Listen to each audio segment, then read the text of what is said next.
When Day is Done by Arnold Castle. It was 3 in the afternoon and quitting time at Utopian Appliances Incorporated. Bertram J. Bernard, the firm's stocky, thick-jawed president, waited discreetly at his desk for a few minutes, then closed the file he had been studying, bid his secretary a pleasant evening, and strode calmly out of the office.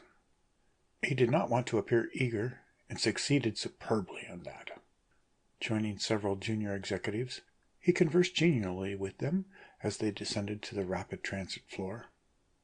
3 of the bright, confident young men decided to stop for a quick one at the building's plush saloon. Well, that was okay. Bernard had been a late runner in his youth, but now, well into middle age, he'd learned that life had other demands and pleasures. "Have a good run, BB," said Watkins, the treasurer at the Raptran gate.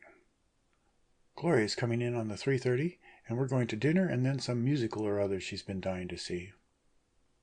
So Bernard entered the Raptran alone, though surrounded by scores of pushing, jabbering strangers, finding a seat on the aisle next to an electronics company vice president whom he knew slightly. He engaged in trade conversation during the 5 minutes it took the monorail to reach his stop. He and the electronics executive got off, as did about half the Raptran's passengers, mostly middle-aged men like himself, early runners. The escalator from the monorail stop descended directly into the jungle station beneath. In the large lobby, the crowd disappeared, and Bernard was again alone when he reached the dressing rooms. This was not surprising, he reflected. Not many members of his jungle station could afford the elaborate private locker unique to this wing of the building. He pressed his thumbprint to the lock, and the door slid back. Inside, he undressed completely, noting with critical satisfaction the strength and color of his body in the full-length mirror at one end of the locker. He quickly packed his clothes, shoes, and briefcase into a small suitcase, with delivery instructions on the top. Then he climbed into his jungle suit. Knee-length shorts, sweatshirt, rubber-soled shoes, and hip holster. He checked the frequency setting on the sonic pistol, adjusting it to the panthers who were reported in the ascendancy. As a last thought, merely a whim, he glanced down at the station emblem on his sweatshirt, just to enjoy the sense of pride he derived from the large red UF above it. Of course, there were getting to be more and more ulcer-frees these days, but that did not make it any less of a matter of pride. And anyway, several factions were pressing determinately for a neurosis-free insignia. Though there were complications there. Oh well, the important thing's the run, he remembered. In the lobby again, he deposited his suitcase at the delivery window. Then he stopped at the building board to read the ascendancy rating for the day. These were official, therefore several days outdated, but one could extrapolate. Panthers were dropping into 3rd position, behind polar bears, with giraffes at the top by a good margin. Outside the building, he ran into a tipster and decided he'd best buy a dope sheet. He gave the seedy little man a $1 bill and looked over the page. "Keep it right where you got it, Mac," the man whispered hoarsely, nodding toward the pistol at Bernard's side. "I got it straight. Them panthers all over the place. Watch out at the water hole especially." Glancing swiftly over the page, Bernard saw that 50 panthers had entered his sector of the jungle overnight, with a herd of 15 giraffes headed well toward the south. But he also noted there had been 3 deaths from polar bears in the past week, in his sector alone. Fortunately, the frequency readjustment from panthers to polar bears was an easy one. 3 clicks counterclockwise with the thumb. He'd have to remember about the waterhole, though. It was either that or go above the rapids. The sharks below the rapids were pretty quick during the summer. "Thanks, bud," he told the tipster. Then he strode, still calm, to the wall. Expertly he clambered up its handholds till he reached the top, 30 feet from the ground. On the other side lay the jungle, its lush, tropical growth hiding from his alert eyes the danger that lurked within. He popped a verve pill into his mouth and chewed it thoughtfully. Far in the distance, some 5 miles at the narrowest point, rose the outer wall. Between the two prowled a variety of ambivalent robot beasts, now ready to dismember him, but on weekends adjusted to take small boys and girls for short rides or simply stalk about picturesquely. Drawing his pistol and placing it between his teeth, Bernard leapt to the ground between the wall and the large low palm. At once the pistol was again in his hand, but nothing moved. Now he could see clearly the path he must take. Bending low, he trotted along the undergrowth. It soon began to clear, and still no danger in sight. He holstered the pistol and advanced, half walking, half running, till he could hear the hiss of the rapids. Enough noise to mask the sound of a dozen panthers, he thought, but it covered his own footsteps too, and panthers were more phonotropic than polar bears, the latter having a preference for radar spotting. Coyotes were the worst, of course. With their damn infrared thermosensors, they could spot a runner even when he was in cover. Fortunately, they were scarce, and getting more so. Bernard had only encountered a coyote twice, deactivating it both times, but he had been lucky. He recalled the story about that city councilman. An hour later, he arrived at the river, a half-mile above the rapids and well away from the waterhole. He had only seen one beast in the first 3 miles of his trek, a giraffe hobbling along in olfactory pursuit of another runner far to the right. Giraffes were mainly a nuisance, though they could kick and trample a man. Bernard had heard of such a thing happening, but it was a rarity. They were easy to elude.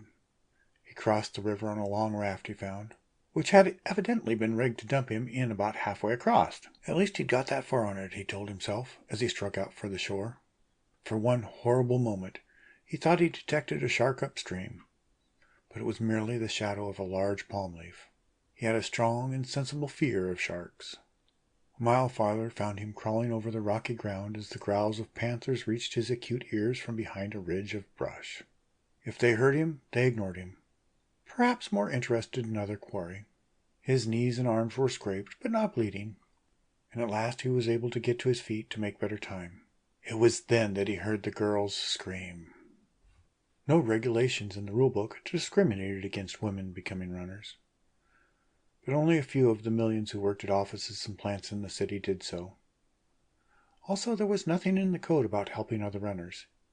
Each was entirely on his own, free to help or be helped or not helped, if he chose. Bernard would never have called for help himself, but the sound of the woman's cry appealed to the other side of his nature. He changed his direction, but moved with great caution now. Soon he saw her and froze.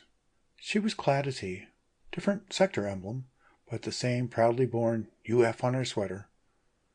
Her face and body were young and attractive, but her long dark hair was tangled and wet, and her limbs mud-spattered. She had screamed only once, and now her small lip-sticked mouth hung open with terror.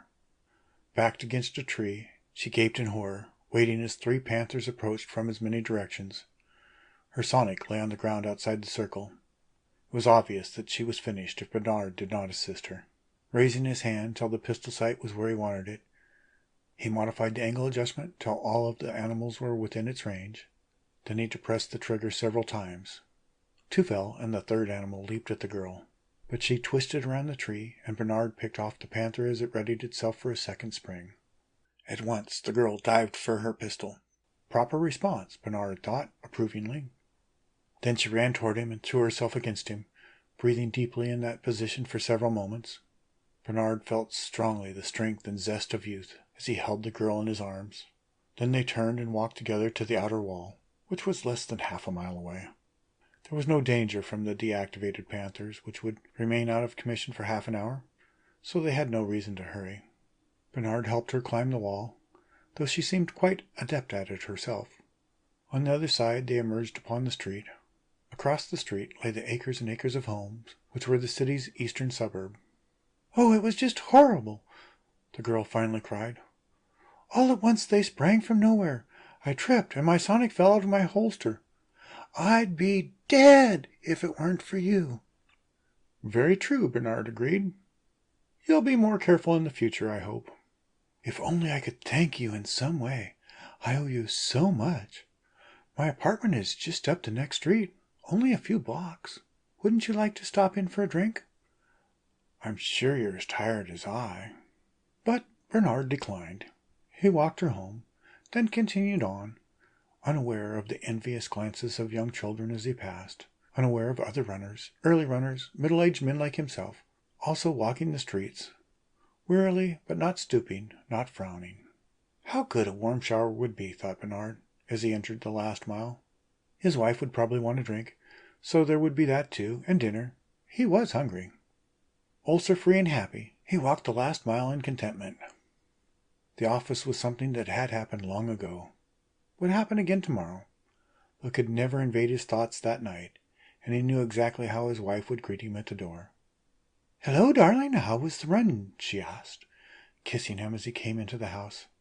"You only made fair time this evening. Something happened?" "No, pretty routine. Panthers are on the increase. I came across 3 of them attacking a girl runner. Works as a copywriter in the city. She claims that the jungle cured her ulcers completely. Really remarkable." Said Virginia, taking his holster. "Attractive, no doubt. I suppose she tried to seduce you. I've heard stories about those jungle women." "Nothing of the sort. Just suggested I drop in for a drink. After all, she was grateful." What nonsense, he told himself as he showered. Virginia suggesting that the girl had intended to seduce him. Oh well, what difference did it make? Man, that hot water felt good, even on his scratched legs and arms. How many years had he been making the run now? 23 almost. In a way, he could consider himself a sort of pioneer.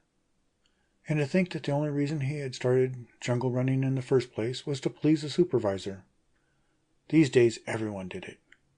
As he dried himself off, hearing the tinkle of cocktails in the living room, he wondered if the panthers would move south away from the waterhole before tomorrow's run. End of When the Day is Done by Arnold Castle.